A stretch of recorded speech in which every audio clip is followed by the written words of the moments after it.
तर काही फेक रामभक्त सध्या भाषणं करत फिरतात अशा शब्दांमध्ये देवेंद्र फडणवीस यांनी विरोधकांवर जोरदार निशाणा साधलाय।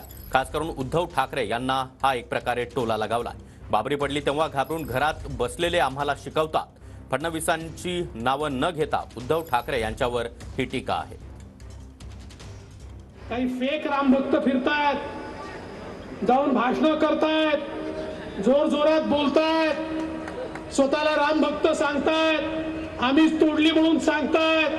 हे तेच लोक आहेत जेव्हा बाबरी ढाच्या खाली आला हे कारसेवक नव्हते, हे आपल्या घरामध्ये लपून बसले होते, छुपून बसले होते, घाबरून बसले होते। ते लोक आता आम्हाला शिकवतात। अरे आम्हाला अभिमान आहे की या ठिकाणी कलंकाचा ढाचा आम्ही खाली आणला आणि आता त्या ठिकाणी मंदिर तयार झालं आणि आता त्या मंदिराकडे तुम्ही कूच करताय।